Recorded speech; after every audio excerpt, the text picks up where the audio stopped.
Hi, I'm famous new media artist Jeremy Bailey. I'm from Toronto, but today I'm in Brussels, in Belgium, for Connecting Cities, and really excited to be here. My project, Master Slave Invigilator System, allows me to tour galleries and festivals all over the world, all from the comfort of my own home, by taking over the bodies of women in various places. But I felt like right now, the best technology is still human beings. And I developed the project in Europe where there's like high unemployment, and perhaps, it's a good idea to employ people as body slaves for, it's almost like you could rent a body or take over a body for a day. I just love it. Yeah, I love it because it's got humour, but it's dealing again with some very significant, serious issues. Jeremy is, he's somebody who's really utilised this notion of being a kind of global performer and being able to perform online through his so-called slaves, which are these lycra-clad, acrylic-panelled figures with a screen as a face with him transmitted onto it.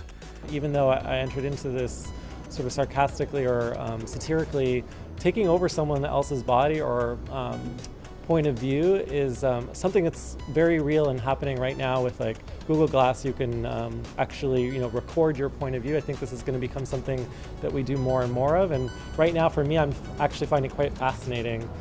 And I just love the way that they can invade public space. So whenever we've taken them out, whether in Manchester or Liverpool, people in the street are both intrigued, slightly frightened and really curious to know what's going on. And then when they realise they can actually talk in real time to Jeremy, who happens to be in Canada or wherever, they really kind of have a big breakthrough in their understanding of time and space. So all of these Connecting Cities commissions are small experiments, but they're leading to a bigger understanding of what's happening in all of our lives. So maybe it's quite a prospective scenario where you could imagine that you want another human to be at different place at the same time and do different things at the same time. It's been fun to be in two cities at once. I've been today in Liverpool and in Brussels simultaneously, and I've been speaking French and English, so I've sort of been jumping between two identities. And so for me, just as I said regarding a super identity, it's been really interesting to sort of volley those identities back and forth and to reconsider who I am. It's a weird experience. Like the other day after I finished in Dessau at the Bauhaus, I walked out onto the street, in my hometown where I was performing from in Toronto, and I felt very overwhelmed with everything that was happening. And I felt like I really wanted to go back to Dessau and just be in the safety of my cocoon. So I would say it's not the different cities that's the biggest difference. I mean, of course there are differences that we're all aware of, but it's just like being there in this sort of narrow view.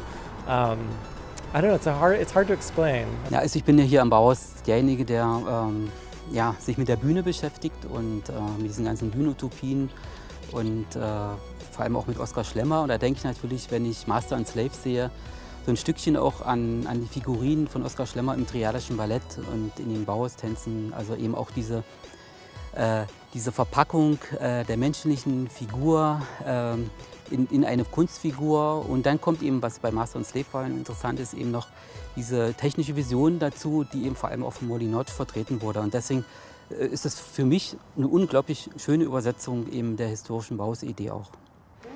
Pardon? Est-ce qu'on peut faire promenade ensemble, toi et moi? Tu veux te promener avec nous? Tu veux nous suivre? Oui, en fait, je rentre à la maison. Non, Amadou, il doit rentrer chez lui. Ah, okay.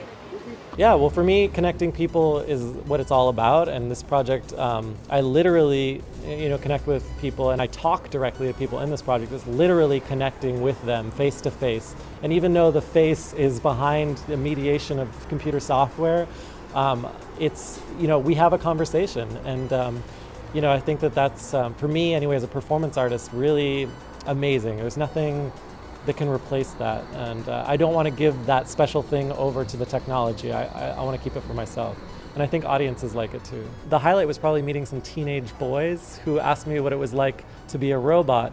And I said that I wasn't a robot. I was more human than they were because I was two humans instead of just one.